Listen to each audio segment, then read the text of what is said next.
defined a method named X in the B subclass. This deals with the fact that you as a designer can choose to override any of the inherited methods or attributes that come from a parent superclass. All right? You're not stuck with all of those inherited objects. You can redefine them, and we can even do that down at the instance level, define a method called X that would therefore override this guy as well as this guy. Sum total, friends, with object-oriented programming, inheritance and code reuse is the name of the game.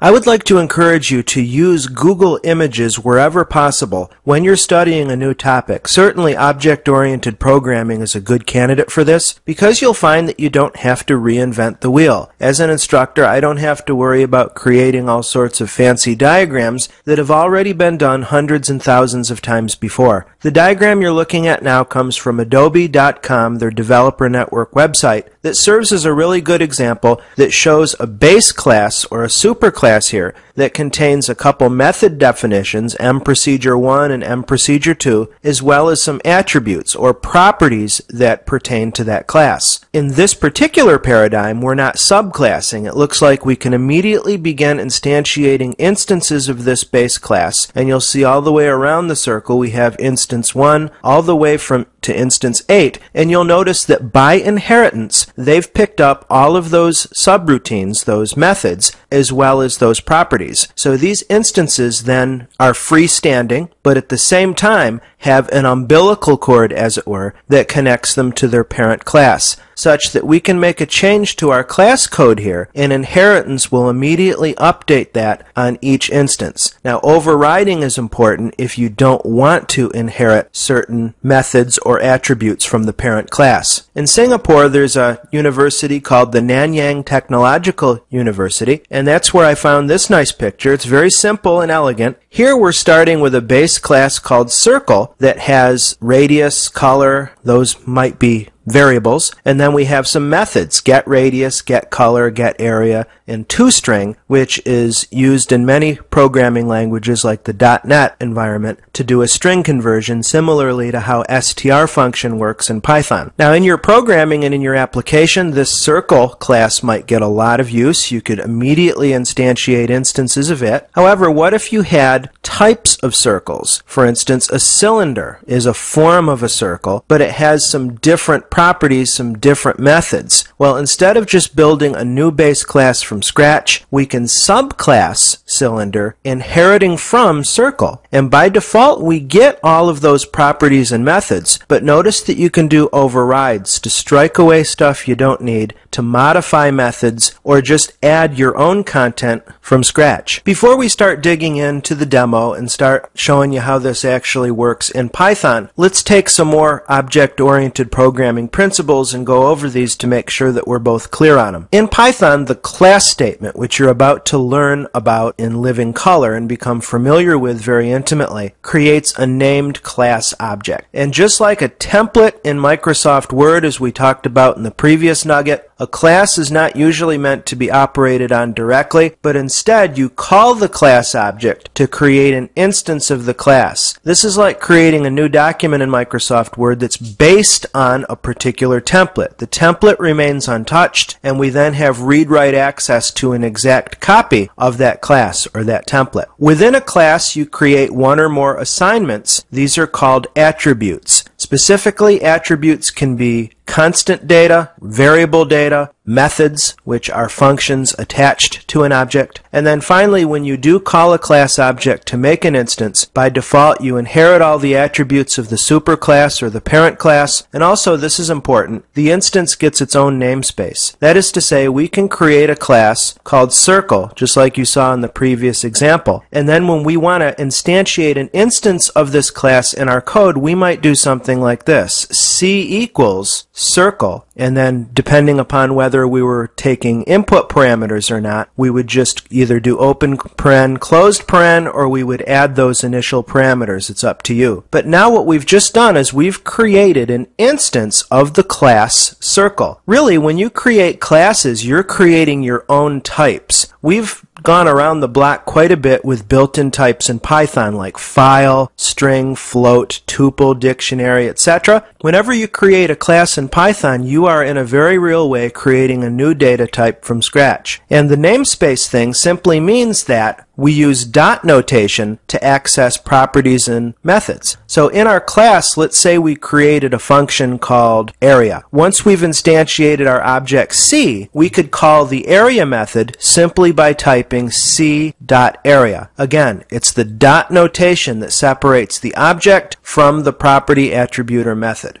Now let's have a look at how we define a class in Python. It's really quite simple, as a matter of fact. To create a class in Python, which you can do from a module file or from the interactive interpreter, is use the class statement, then the name of your class, which, as I've repeated several times thus far, it's not a requirement, but it's strongly suggested that you use what's called camel case, in which each significant first letter of each word is capitalized. You also can't have space, so we couldn't do our space class. This has to be a single word. And then in parentheses, you would specify the base or parent class from which you're inheriting. Now you remember when we did exception handling, I recommended that you always inherit from the exception built-in base class. When you're starting a class from scratch in Python 3, what you'll want to do is inherit from the blank slate, or tabula rasa to bring in some Latin, object base class. Underneath that, indented 4 spaces, we have a docstring. This again is not required, but it's certainly important in our class definitions, not just for the overall class, but also for every method within that class that you provide a docstring, such that our users or fellow developers can invoke the help function